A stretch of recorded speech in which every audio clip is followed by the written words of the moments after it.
Meus irmãos, muito bom dia, a paz do Senhor Jesus, amém?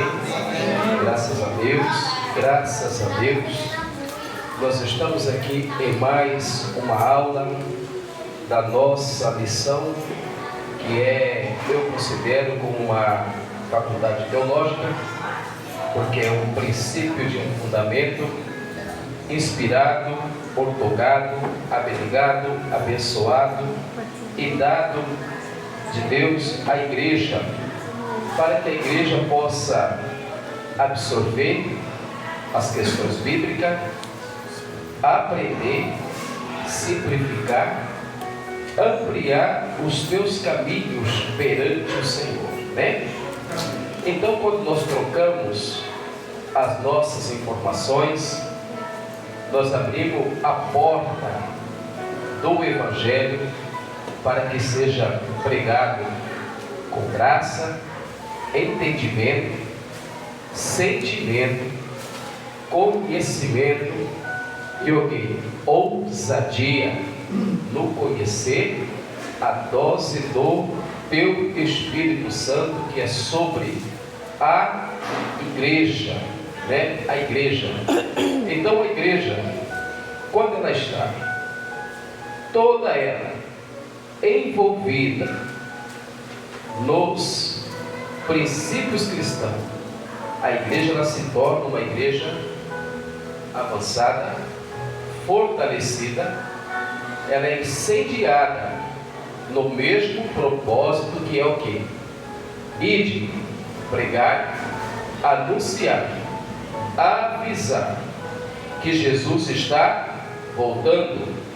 O Senhor, Ele comissionou e convocou a igreja, para que a igreja entenda o teu propósito sobre a terra, a nossa caminhada.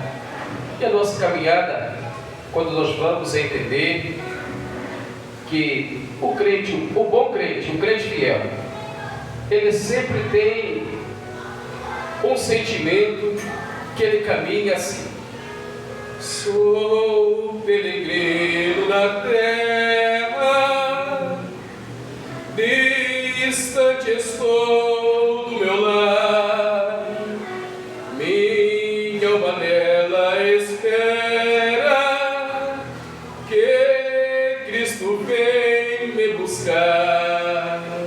Aí, o crente, ele entenda que a sua caminhada é uma peregrinação. Logo termina a nossa luta. Logo nós estamos marcados a uma. E a Bíblia diz: quem tem ouvido para ouvir faz o quê? Ouça. E a Bíblia diz que o Espírito diz o que? Aonde aí? Então Deus tem um sentimento muito especial.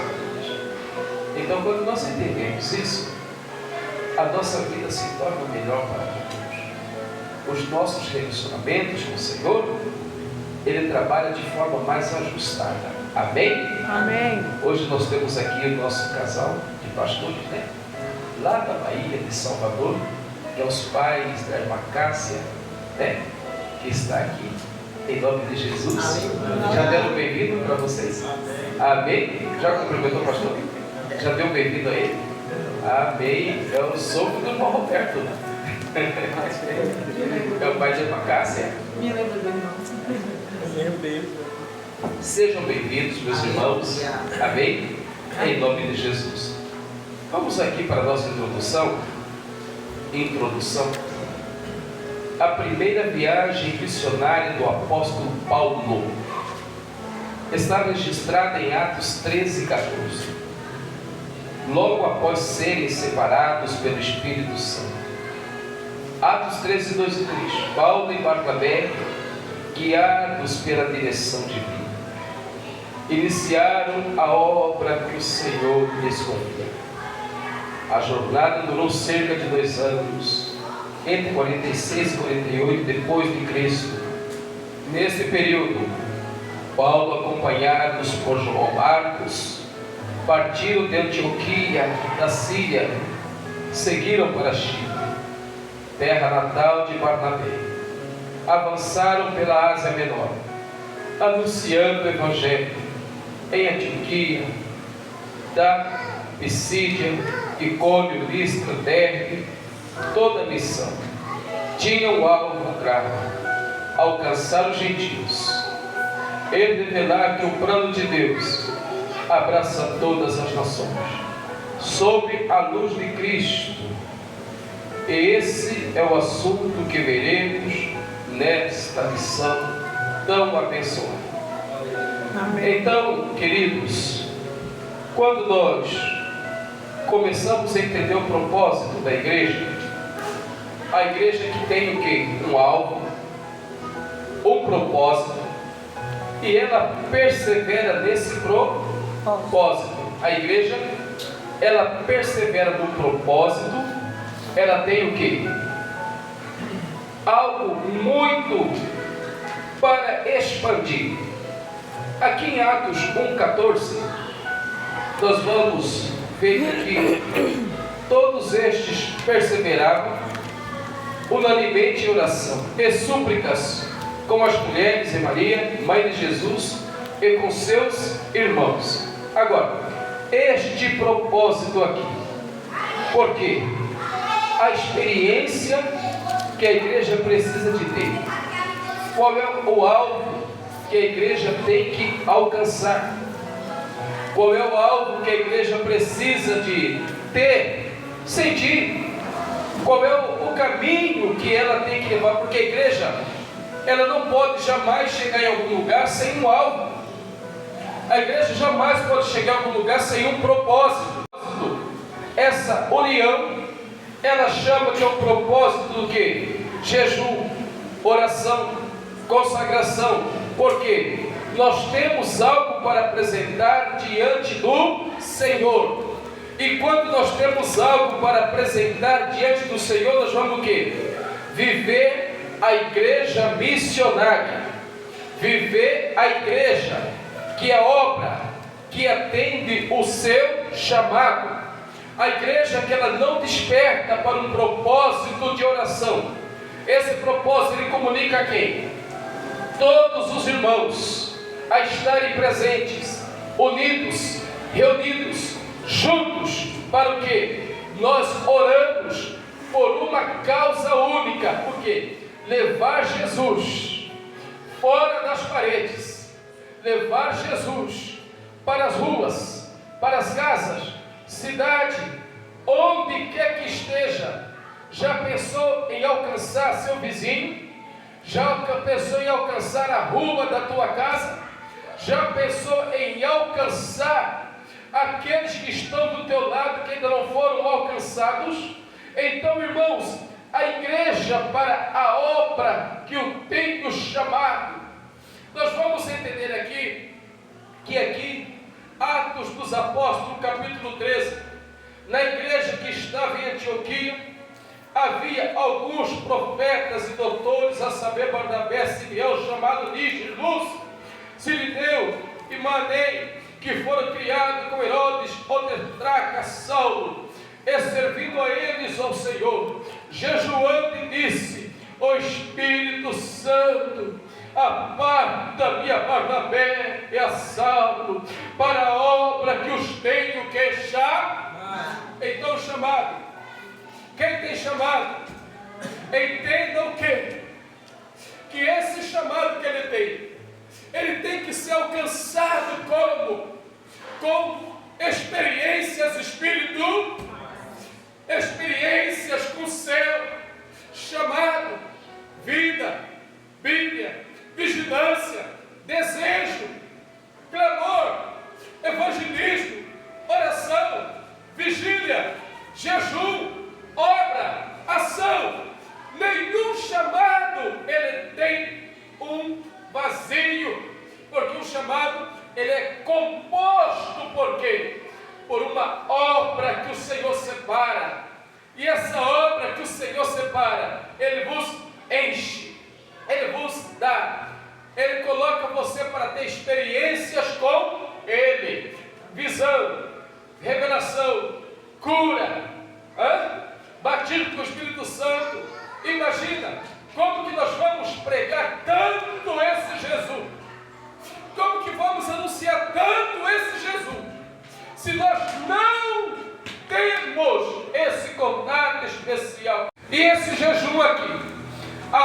obra que eu tenho chamado. Paulo, Barnabé, Saulo foram chamados para a obra missionária, enviado pela igreja, enviado, já orava, quando orava, olhava para Deus. Tem um propósito contigo, eu vejo sobre ti algo. Deus, ora mais, jejua mais, consagra mais, serve mais, se alegra mais, entenda mais, vem para mais perto da comunhão. Mas hoje nós vimos aqui uma igreja que cresce de uma forma como essa igreja cresce hoje, com chamados apagados. A reunião da igreja, ela era tida para quê? Resolver a questão do chamado, da evangelização, da propagação do evangelho. Hoje nós estamos em um cenário muito competitivo e perigoso, muito sério, muito. Hoje, as grandes igrejas, elas são envolvidas por um colégio eleitoral, por mentiras, por engano, por promessas, por corrupção, por tanta coisa. É um culto todo falando somente de política. É um culto todo somente orientando as pessoas. Vota no fulano, vota no A, vota no B, vota no C. Esvaziou-se a igreja. A igreja perdeu o quê? O seu contato. Perdeu o seu interesse. Qual o maior interesse de Jesus com a igreja? O mundo, Deus está sempre cuidando dele. Levanta homens para isso, mulheres para aquilo, tudo. Mas quando se trata da igreja, ela tem um único propósito: ide, anuncia, fala, forma, capacita, prepara, envia. Não é isso? Não é isso, irmãos? É isso. E aí nós estamos vendo o que hoje? Uma igreja que hoje as convenções foram invadidas por políticos, os grandes cenários de missões foram invadidos por política, por homens. Deixe as coisas do mundo que trata com esse mundo, mas as coisas do Senhor, ela precisa do quê? Que esse chamado seja ardente, seja orado, seja consagrado, seja preparado, purificado, tenha amor pela salvação, amor por vidas, amor por almas. Vidas, aleluia, elas não são compradas por mentiras que nós estamos vendo. Amor, ontem eu fiquei tão indignada. O culto estava acontecendo, uma igreja grande, alguns pastores, presidentes do ministério lá, e no meio do culto, o pastor apresentou um deputado que estava no culto, tinha 2 vereadores e um deputado. E daí o grupo cantando, o grupo das irmãs cantando, no congresso de mulheres, de repente virou aquele movimento, e eles foram tirar foto dos políticos dentro da igreja. Dentro da igreja, se reuniram no local que as irmãs decorou, aquela fuga mesmo, sabe? Levanta o pastor dali do altar, e o outro tirou foto dos políticos. Aí os políticos deu um tchauzinho assim, pro culto, e foram embora. Não saber da palavra, né? Cantando. É triste, irmãos. Para eles, e aí eles se despedem, sei lá, quer dizer, o culto era o culto, né? É triste, irmãos. Então esse é o cenário que nós estamos vivendo e vendo hoje. Então nós temos que tomar cuidado para que nós, a igreja... Amém? Vamos aqui para o primeiro tópico. A missão em Chipre, a primeira porta entre os gentios. Amém? A missão em Chipre, né? A primeira porta aberta entre os gentios. Oh, coisa boa. Primeiro tópico aqui, irmãos. O envio missionário é o avanço da palavra, conduzidos pelo Espírito Santo. Paulo e Barnabé partiram de Antioquia, desceram a Seleucia e navegaram rumo a Chipre, terra natal de Barnabé, e já evangelizada por helenitas. Atos 11, 19. Aportando em Salamina, anunciaram o evangelho nas sinagogas, cumprindo o princípio missionário revelado por Paulo, primeiro do judeu e também do grego. Romanos 1,16. Acompanhados por João Marcos, seu cooperador. Colossenses 4,10. Avançaram pela ilha até Pafos. Atos 3,16. Assim a missão se expandia, demonstrando que proclamar a palavra exige fidelidade. Proclamar a palavra exige o quê? Fidelidade. Fidelidade. Alguém, irmãos, alguém que tem consciência do seu chamado, ele sabe para que o Senhor me chama. Ele sabe disso. Ele tem a consciência. Ele vai viver uma vida desmanzelada. Ele vai viver de qualquer maneira. Ele vai trocar as coisas. Porque hoje nós estamos vendo que uma igreja que tem chamado, mas uma igreja que não senta para aprender. Hoje a gente vê um monte de crente que tem chamado, mas não participa do culto de ensino.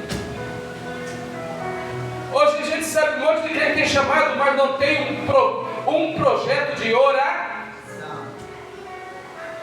Hoje nós temos visto um monte de gente que tem chamado, mas o chamado dele é para viver a vida de vídeo, postar em postagens e postagens. O culto se torna o quê? Vazio. Uma vida vazia. Um chamado que não tem um propósito.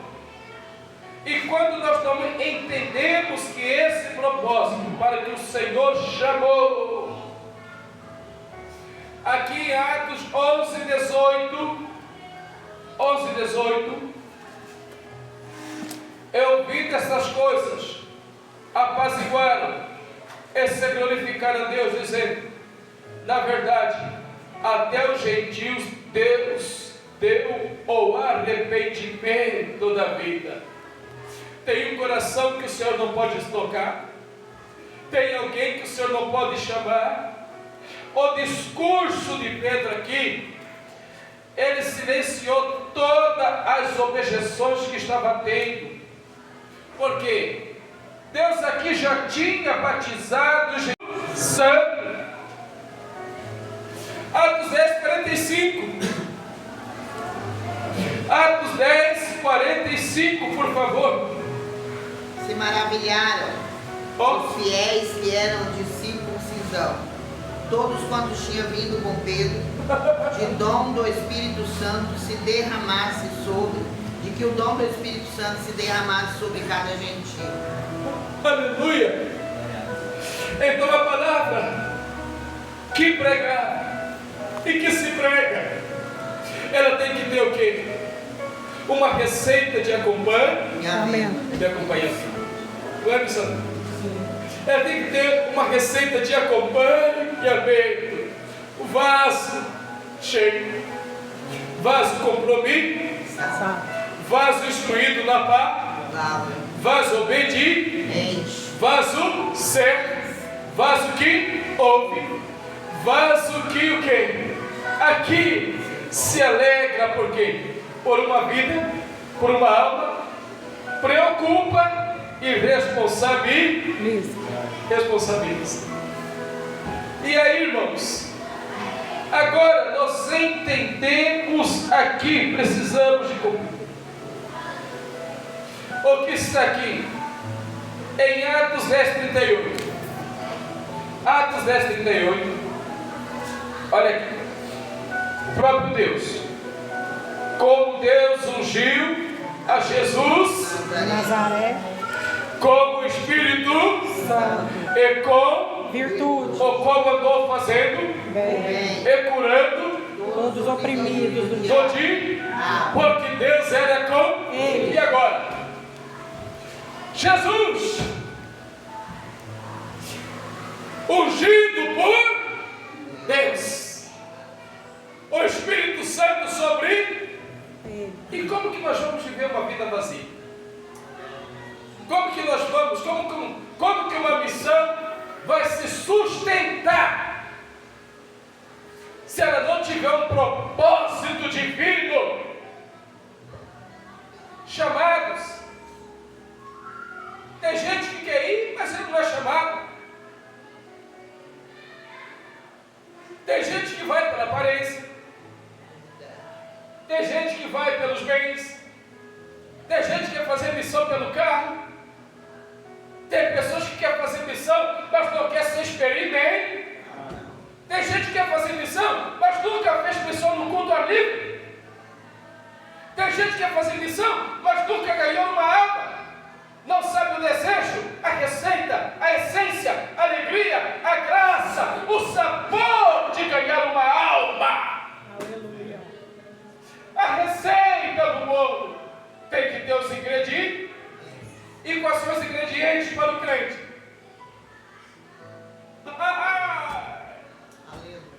Quais são os ingredientes para o crente? Ouve, vive, desperta, acorda, seja envolvido, desenvolvido, obedeça e renuncia tudo que este mundo te oferece. Receita do manual de um missionário. Atravessa suas entranhas. Atravessa suas veias. Imagina a alegria desses apóstolos ao ouvir o chamado que eles enfrentavam. Naquele período, eles estavam enfrentando o grande Império Romano.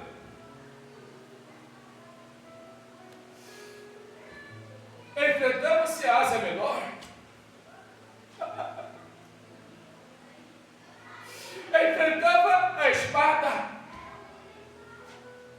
Cabeças de missionário, de apóstolo rolava. Chicotadas. Quarentenas. Mas aquilo era como um troféu da alegria.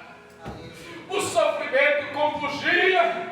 Mas a alma o que? Gritava cada vez mais. Vai! O Espírito Santo dizia: o Senhor é contigo. Não desanime. Deus proverá. Deus cuidará de tudo. Vai passar. Daqui a pouco o céu se abre, Paulo. Aleluia. Aleluia. Mas eu fico pensando, onde estão os nossos desejos hoje, no mundo atual? Somos vencidos pelas coisas da vida? Somos vencidos pelos compromissos?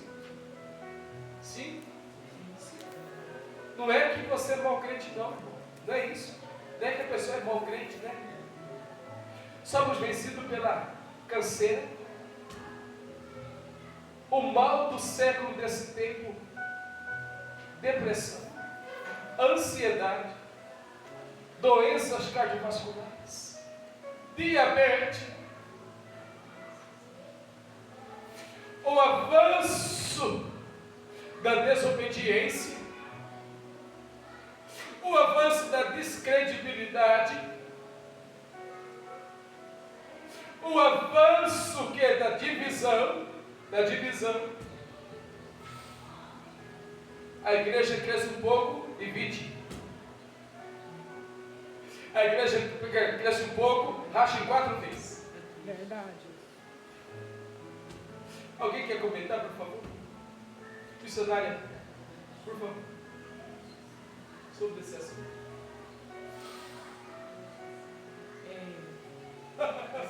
falando sobre a descredibilidade. Hoje a gente prega o evangelho para as pessoas e é como que elas não fossem alcançadas pelo sabor da palavra. E o sabor da palavra é a credibilidade que o evangelho hoje transmite. Os evangélicos, né? A irmã Miriam estava citando. A gente leva um convidado a um culto como esse que a irmã Miriam estava citando aqui e volta de lá sem saber o que ela foi fazer ali, porque ela foi convidada para ouvir a palavra, para aprender de Deus, para ouvir da parte de Deus, o que muitas vezes a pessoa precisa tanto e chega lá não há resposta, não houve resposta, porque não houve um resultado daquilo que ela foi buscar, que ela foi em busca. Porque até hoje eu não me esqueço do primeiro dia que eu fui à igreja para realmente confessar publicamente Jesus Cristo como meu Salvador. Porque foi lendo a Bíblia em casa que eu me encontrei com Jesus. Aleluia. Depois eu fui à igreja para confessá-lo publicamente como meu Salvador, eu não sabia nem em que igreja eu estava indo, não sabia porque o Espírito Santo tinha me direcionado a uma igreja que anuncia Jesus Cristo como o único e suficiente Salvador. Chegando lá, eu ouvi, até hoje eu não esqueci a mensagem que eu ouvi naquele dia. Então, havia realmente direcionamento da parte de Deus na vida da missionária que pregava naquela noite de domingo, do dia 6 de setembro de 1992, dia 6 de setembro de 1992. Então, daquele dia em diante, eu ouvi as respostas das perguntas que só eu tinha. Então, o Espírito Santo, ele adentrou a minha mente, o meu coração e respondeu as perguntas que só eu tinha, que só eu sabia. Ele me respondeu, porque aquela missionária eu nunca tinha visto antes na minha vida. Glória a Deus.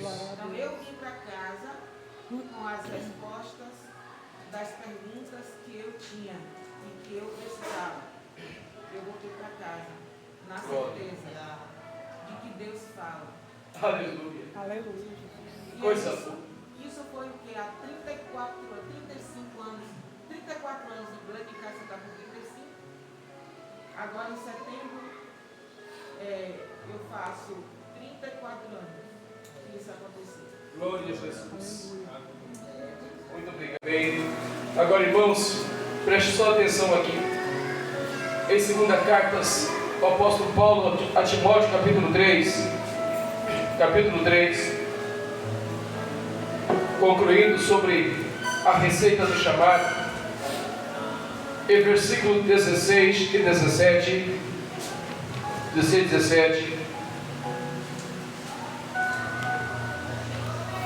Timóteo 3, 16 e 17. Olha só, queridos, toda a escritura divinamente inspirada e proveitosa para ensinar, para redarguir, para corrigir, para instruir em justiça. 2 Timóteo 3, 16 e 17. Para que o homem de Deus, olha aqui isso aqui, irmãos, para que o homem de Deus seja perfeito e perfeitamente o quê? Para toda boa obra. Tem alguma obra ruim? Não. Para toda boa obra. Por mais difícil que seja, ela é de Jesus. Por mais lutas que seja, ela é de Jesus. Por mais luta que seja, essa obra, estamos falando de vidas, almas, não está falando de estrutura de templo, de cadeira, de conforto, nada disso. Ele está falando aqui de que uma alma vale mais que o mundo inteiro. Se imagina só, Eu vivi isso em Rondônia, no Acre. Mas imagina só, esse dia eu vi um vídeo lá na África, a chuva caindo, eles não tinham igreja, templo aberto, os banquinhos de tacuru de madeira, e eles adorando, já horas debaixo daquele toró de água, adorando, glorificando, cantando, o Espírito Santo enchendo. Você acha, irmão, que de um lugar desse não vai sair pessoas de criança para evangelizar o mundo? Na alegria, na dor, na tristeza, casou-se com Jesus, casou-se com a palavra. Então, se a obra é perfeitamente instruído para toda a boa obra. Olha, irmãos, todos os que querem piamente viver para Cristo padecerão perseguições. Sim. Todos, todo bom crente, pode escutar isso aqui. Todo bom crente, crente lavado, remido, ungido, consagrado, reservado, porque hoje tem uma turma que é tudo assim, misturado, né? É juntos e misturado e vai embora, mas ninguém tem uma definição de nada, ninguém tem. Mas agora, todos os que piamente viver em Cristo padecerão perseguições. Perseguição de uma forma ou de outra ela vai acontecer. Que isso é inevitável para quem quer viver uma vida piedosa diante de Deus. Uma vida de fé que vive o Evangelho. Amém? Segundo tópico, aqui, subtópico, o confronto com as trevas é a vitória do Evangelho. O confronto com as trevas. Em Pafos, os missionários enfrentaram Bar Jesus, também chamado Elimas, um mágico, um falso profeta, Deuteronômio 18, 9, 11, Gálatas 5, 20. Ele resistia à pregação, tentando impedir que o procônsul Sérgio Paulo, homem prudente, ouvisse a palavra de Deus, cheio do Espírito Santo.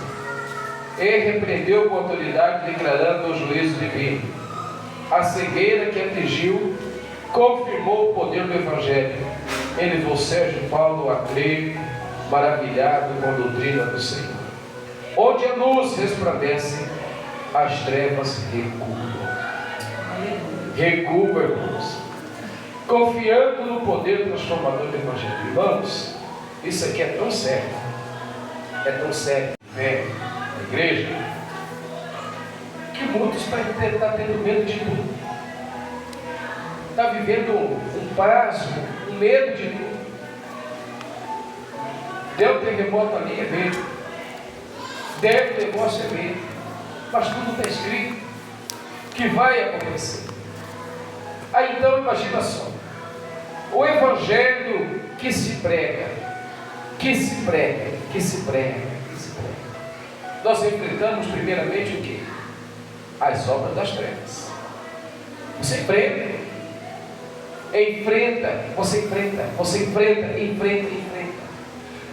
aqueles que vêm te confrontar, enfrenta aqueles que vêm para desanimar, enfrenta aquele que vem para derrubar o que você vai construir, enfrenta aqueles para dizer que não vai dar certo, enfrenta aqueles quando você está pregando, ele está mandando você calar a boca, fica quieto, você enfrenta.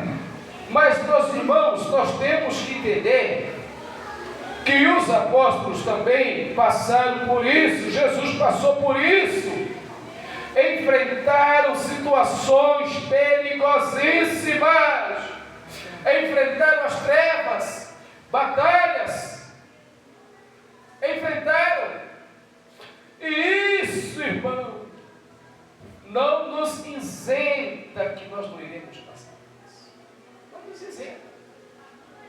há quantos cultos que acontecem. Esses dias vocês viram aqui que lá no Rio Grande do Sul que aconteceu, né? O senhor ancião dirigindo o culto, dando o culto, a vizinha foi, chamou a polícia, entrou dentro do culto da igreja para interromper o culto.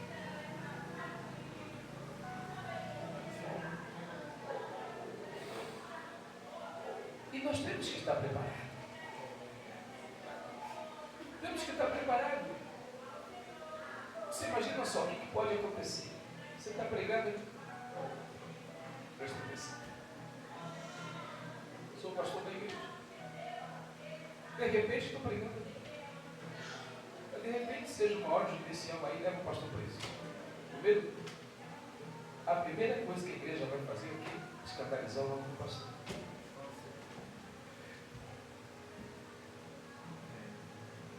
Sem saber que está escrito, levarão ao sinédrio, levarão a juízo, pegarão o pastor da igreja, ferirão ele, e vão correr com quem? Com o rebanho daí. A igreja está preparada para tanto advento que vem? Não está, irmãos. A igreja não está preparada. Porque hoje a igreja vive a era dos escândalos. Para todo lado.